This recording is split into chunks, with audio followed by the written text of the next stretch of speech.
team is that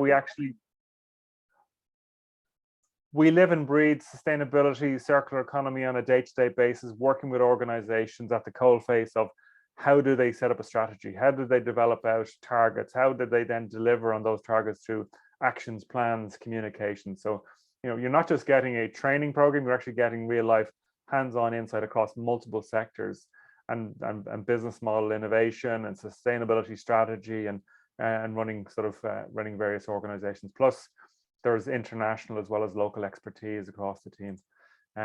Just wanted to give you a sense, first and foremost, of a little bit of the background before we ask Madeline and Tara, Madeline and James as well, to share some other insights. Quick question: what have our Irish ladies rowing team got to do with the circular economy? If anybody has any ideas, you can shout, or I can very quickly say their medals that they received in the Olympics were made from the gold, silver, and bronze that was extracted from all of 6.2 million mobile phones, 79,000 tons of electrical waste collected. So the medals from the Olympic Games were an example of how do we actually embrace the circular economy and take somebody else's waste and turn it into a valuable material for another product. So it's one example of the circular economy, and Tokyo in 2020 was heralded as sustainable Olympics. This is one example. So the circular economy, the gold, silver, and bronze from e-waste, and really how do we now use that thinking to drive value in our business. For those that aren't familiar with the concept, we're all very familiar with the linear economy. It's a constant supply of cheap materials, natural resources, cheap energy, cheap credit. Everything is disposable. The circular economy, the far end, it's continuously utilize a stock of resources, recirculate them indefinitely through multiple product life cycles in the absence of waste and environmental pollution. This is the core of where we start the program, moving from a linear to a circular, and on various stages along that journey to get to there. And we'll explore that through that session. Sad thing is, the world is about 8.6% circular by the latest analysis by the Global Circularity Gap. Ireland measures up at around 2% circular.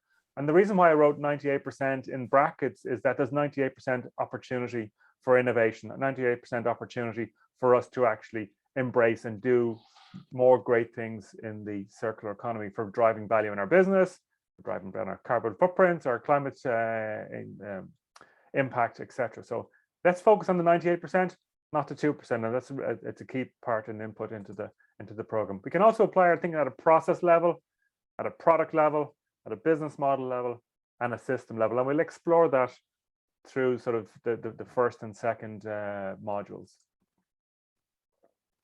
Equally so, as we said, the process, product, business model, or system, we think about our total proposition, our circular proposition. What are we going to do in our organizations, whether it's in our offerings, around our products, the experiences we create, our engagement, our brand, our channels, our services, or how we're configured, our profit and cost models, our structures, our processes.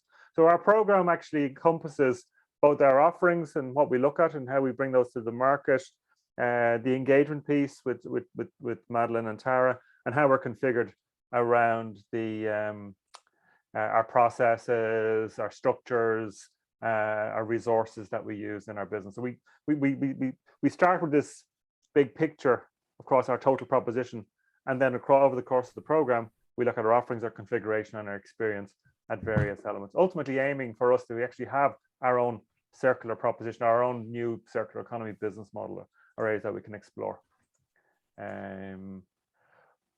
You may think that this is new to Ireland, but if you stand back, and there's 5 key business models in the circular economy, there's lots of Irish companies that are involved in the circular economy as well. So we can actually learn from our peers and our colleagues and other organizations. You entered line in mode. Various other organizations in sharing platforms, product as a service, product life extension, circular supplies, resource recovery, and we'll explore those through the program as well. So, we don't have to figure this stuff out from scratch. There are organizations that are already on the circular economy journey. It's what we can do and what we can learn, and what aspect of our business can we address. So that's a very quick run through and introductory. I'm conscious we only have half an hour, and I want to give time to John and Megan to share with us some of their experiences as well. So, as I said, I'm Declan Bogan. I am, along with Brian O'Kennedy, we're co-founders of SUSTUB, and we will be delivering on the introduction and overview masterclass. You've seen a taste of that first piece of where we will explore on the first session. The second session will focus in on our more of the applied carbon footprint and your supply chain. So how can we think about our carbon footprint, our climate impact, our scope 1, scope 2, and scope 3, and you'll discover what they are in the program, and how can we use the circular economy thinking and approach that you're going to learn in day 1 to actually address the reduction of our climate impact. And there's some practical thinking around decarbonization and around understanding your footprint. I'm actually going to hand it now over to Madeline to maybe give us a sense of Change by Degrees program and maybe a little bit about Change by Degrees. So if I can pass it over to Madeline. Thanks a million. Super. Thanks, Declan. Lovely to meet you all. So as Declan described, we've been working together closely to deliver this kind of work now to people like yourselves, and it's really rewarding. So Change by Degrees is a sustainability business based in Kinsale. And for MODOS, we've been offering lots of help and advice around engagement, be that internally or externally. So internally, we'll talk to you a lot about motivating your teams, especially when your employee base may be divided between remote workers, shift workers, part-time, full-time. And we'll give lots of examples of employee engagement programs that we have run ourselves with our own clients, and hints and tips on what works and what doesn't work, and the kind of language to use to motivate everybody, because you're basically trying to create behavior change. And then from an external perspective, we will discuss lots and lots of case studies with you about how people messaged correctly and authentically and legitimately about the great sustainability work that they were doing, and so that they could avoid greenwashing and actually bring their stakeholders with them. So that's a quick flavor for what you'll expect if you join this program, and we are lucky enough to teach you. Super. And just Madeline, we've already delivered this course before to a variety of organizations, to the national program and then to the Cork Chamber. I think a lot of companies cry out to how do we engage? How do we actually get people to buy into the circular economy? And sort of, so I think your real world experience of working with organizations on the ground really makes a difference. Sort of when so it's not just theoretical. Absolutely. There's a huge amount of added value in that respect. Thanks, James. If I might ask you to give us a sense of Clean Technology Centre and operations and resource efficiency, please. Good afternoon, everyone. So Clean Technology Centre is based in Munster Technological University. Clean Technology Centre, or CTC, it's 30 years old this year. So we've been around a long time. Not me personally, but my colleagues, and looking at the whole area of sustainability in business. And it just makes complete business sense to be efficient with your resources, as it does in your home. And I'm actually thinking of the price of electricity at the moment in the home, and the challenges we have to try and, look after the inflation. And they're talking about giving everyone, a subsidy. What maybe is a better way of looking at it, and that is actually to reduce the electricity consumption in the home. And if the government were to put that money into training and awareness, that would make maybe a bigger impact. The same with business. There's a lot of savings you can make in your business with regard to utilities, through awareness of employees, and also through technical fixes. For example, with electricity, changing your light bulbs, changing to more efficient equipment. And then with regard to the price of electricity, you can also reduce the cost by reviewing the bills, making sure you're on the right tariff, shopping around for the best price, and making sure you don't have any penalties on your bill. Because when we work with business, we find that a number of businesses are on the wrong tariff, or they're getting these penalties and they don't understand the bills. So they generally continue just to pay. And that can be very expensive in the long run. So what we will be doing is we'll be looking at energy, water, and waste, the three utilities that you would have in most businesses. We'll be looking at ways on how you can actually minimize the use of those resources. how you can pay less. And also an important part of our training is to get you to benchmark and to identify if your consumption is too high or too low. So that will be the actual first step, is the benchmarking. Yeah, I suppose another part of this also is to try and give you some sense of what supports are out there. There are quite a lot of supports from the government in terms of grants and in terms of assistance, free assistance in actual fact. So that will be a part of the course as well, that we would actually point you in the right direction of these resources. Thank you, James. And I think from speaking with James, James spends a lot of time on the road, actually in and out of companies, and knows the reality of boots on the ground and operations issues, and what do we do with our wastewater? How do we get value out of or turn that water into something, or the materials in it into value? So it's not just about eliminating; it's actually getting value out of your waste. So thanks, James. Appreciate that. No problem. We thought it was really important for today to give the attendees a sense of some of the other organizations that have been through the program. And I'd like to now ask Megan Best from Native Events to give us a couple of moments on Native Events and your journey into sustainability and your journey into circular economy. I won't do Native Events any justice by describing it, except that you look to deliver on sustainable events across Ireland, if not beyond. And maybe you can give us a rich sense, Megan, of your own journey, and maybe we can ask you a couple of questions on that journey. Sort of welcome, Megan. Thanks a million, Declan, and thanks to everybody for having me. My journey into sustainability would probably take at least an hour, so we might not go into too much depth. We have 5 minutes. Okay, so within 5 minutes.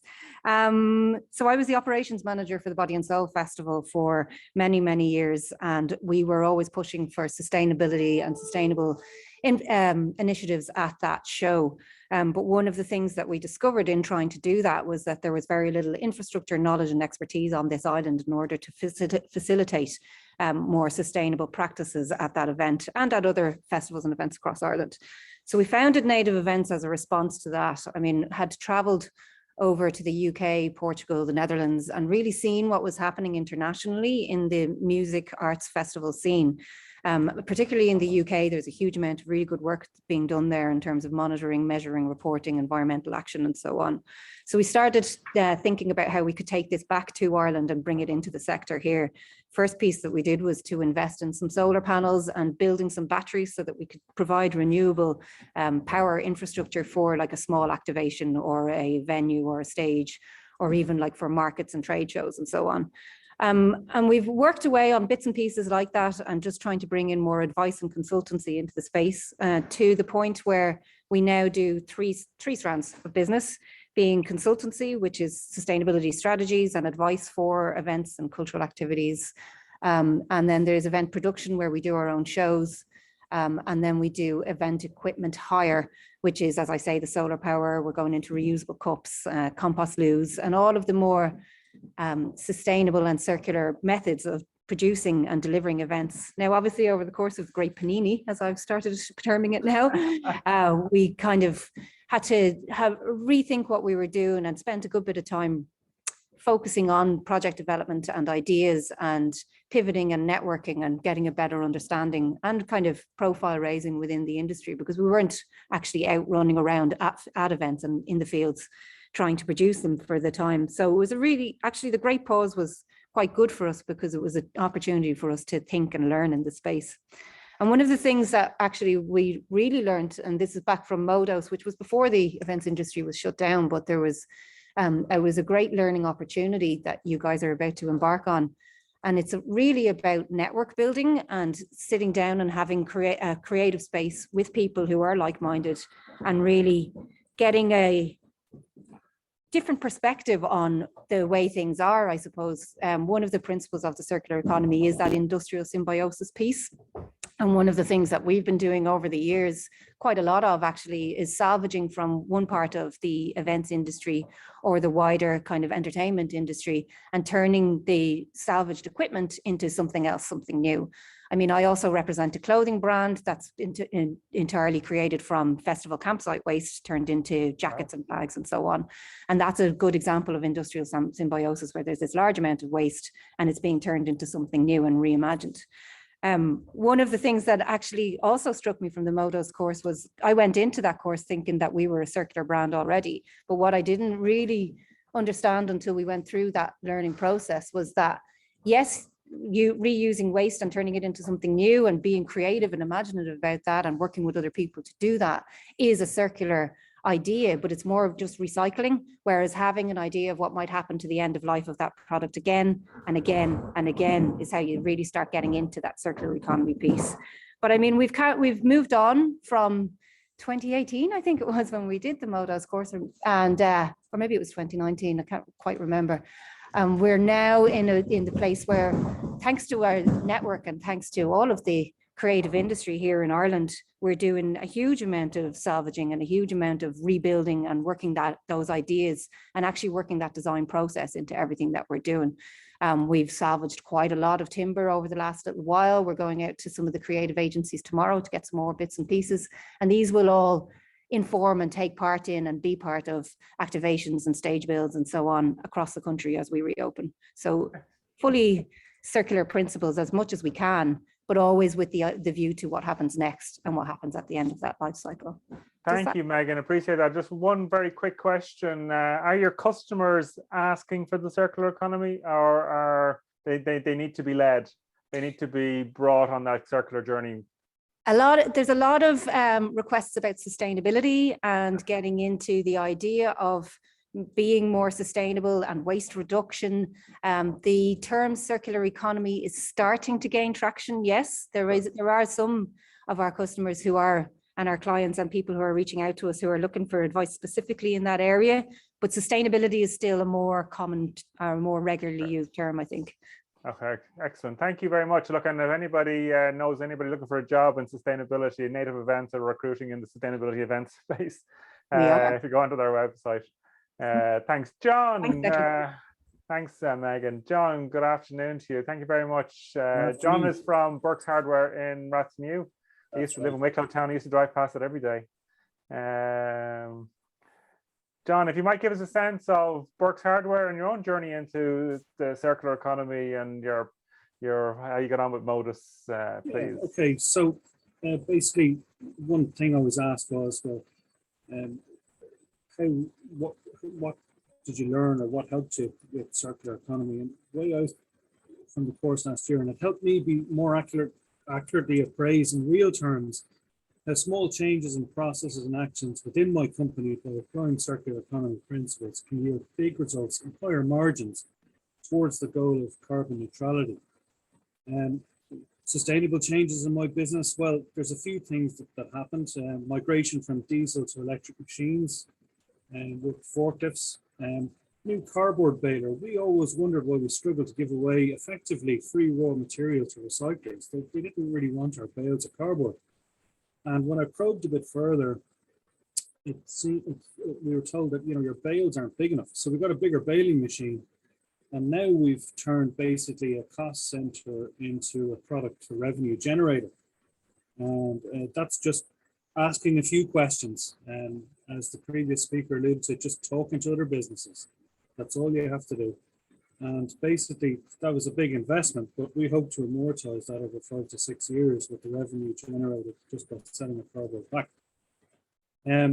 We also are implementing this year drop-in services for old appliances. Now, we don't specialize in recycling, or we don't really sell a lot of big electronic equipment. We sell batteries and bulbs and whatnot, but we're going to make a massive big change this year with that. We're doing a store refit out, and that's going to be one of the big things that we do. Regarding a new marketing opportunity that comes about that has circular economy principles, we'll be one of the first retailers in the country to sell paint in pouches. And basically what that will do is somebody buys a litre of a pouch rather than a big traditional 5-gallon or gallon bucket, and they basically empty the contents into a bucket they have. They can fill it up the pouch 4 times.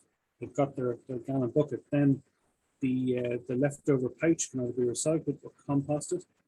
And then yeah. So, but the big thing that the story I always come up with, like if somebody asks me, well, how can it really change your bottom line, your business? Because at the end of the day, business is about profit generation.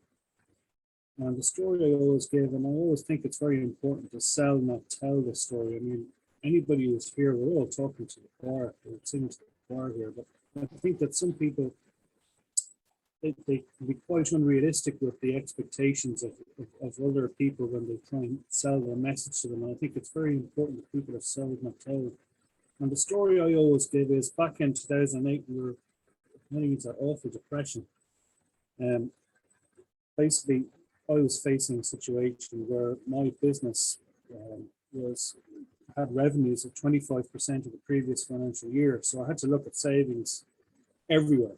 One big thing that stuck out was the electricity bill. It was 20 grand. Now, if you look at energy prices up to last year, there's been a 40% inflation in energy prices. So that would equate to 28 grand of savings. Now, one of my friends was an electrician, and he was recently let go because his company was basically facing a downturn, and an awful lot of my friends were facing emigration. And one of the things I did was, right, set up your company. I'll be your first customer. I went on a cherry pick for 2 weeks. We had 115 high bay lamps that had sodium bulbs, 450 watts each, massive energy consumption. And basically, we got them to bypass the transformers so they could accommodate new LEDs and corn bulbs. So we didn't have to go and stick these old light fittings in a landfill. We just repurposed them. Pure circular economy principles right there. Mm-hmm. As recently as 2020, the electricity bill has been under 10 grand per annum. Now, if you look at that type of saving, that, like if you were to say, right, if you were to look at energy prices, 28 grand, it's 18 grand saving for most of those years. That's nearly $250,000 savings since I implemented it. That's a real meaningful saving. That's how you sell this thing in financial terms to people who are not carbon deniers, but they're a bit skeptical about return on investment. And I'd just say to them, for a net investment of 8 grand, and you're getting that type of return, there's very few things in your corporate life that will be that successful. And I think you really should look after it. And in my opinion, and it's just my opinion, I'm not an engineer, I'm saying this not as an engineer, if every company was to instigate something like that every 2 years in their businesses, and Ireland was to just stay the way we are with electricity, as in keep investing in renewables like wind and tidal energy and solar, and not produce any more electricity generating plants. If every company was to instigate those savings, and we still have these data centers popping up all over the place, with those type of energy savings, I believe we take the nuclear debate off the table. It's out of the equation. We won't need it. Because if every company was to make that type of change, that type of energy saving, it would just be colossal. And I'll just finish up with this. The next year, we had 14 exterior 650 watt sodium bulbs for the perimeter for CCTV and whatnot. We changed them to 120 watt LEDs. That's 7.4 kilowatts per hour. Now, during the winter months, they'd be on 16 hours. So that's 119 kilowatts a day. Colossal savings. That's just one area. Thanks, John. Look, and I think the realization is by applying some of the principles that you learned through the program, that you can actually think very differently around your business. And if you don't, you still need to run a business effectively to actually be able to invest in the circular economy and in sustainability. I'm conscious of the time. I just want to thank you very much, John. I don't think there was any questions in the chat. Let me just check. I answered the question that was directed at me. Thanks, I wrote that. Madeline. Appreciate that. Look, Yeah. sort of Buckminster Fuller, we obviously have to leave with a quote. You never change things by fighting the existing reality. To change something, build a new model that makes the existing model obsolete. I think the circular economy and what you learn through the program is testament to that. That, you know, with a little bit of rethinking and a little bit of creativity and innovation and sort of some direction, that we can actually create a much more efficient and better model for Ireland. Program starts on the 2nd of March, the 9th of March, the 23rd and the 30th of March. It's one program that you sign up to. The next steps, contact Joanne and the team. Find out more at modos.ie, share amongst your network, and thank you. I don't know if Joanne or Mary would like to have a closing comment. I might just jump in there, Declan. Thank you very much, Mary. and particular thanks to the two businesses that participated before. It's great to hear their experience and the changes they're still making.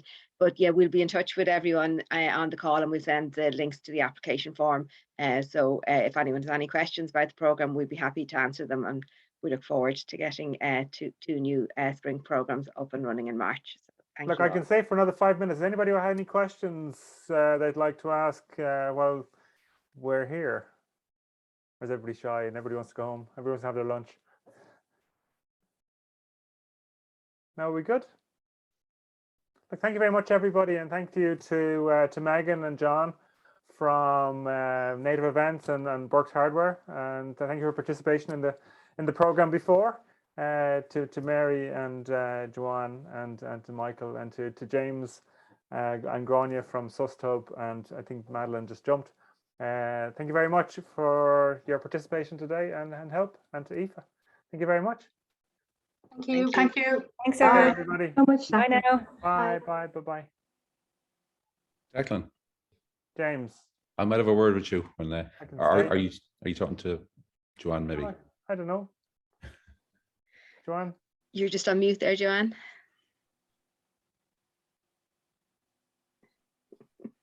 Stay for a second, James.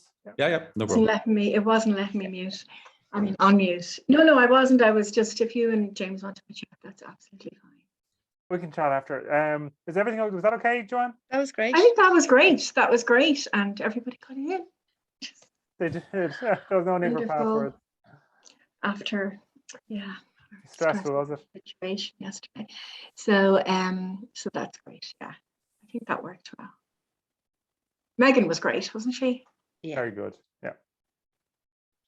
And we know Thanks all so about much, John's. Declan. Yeah, you're very welcome. Great. Thank you, If you James. want to share Thanks, those James. slides, if you You're want to welcome. share those slides, please feel free to share Hi those. Ross, how are you? I'm good, James. How are you? When you come back to Cork? Look at us. Come on, you can't be in Dublin. This is not a Cork men's networking session. No, Honestly. not at all. Up the dubs.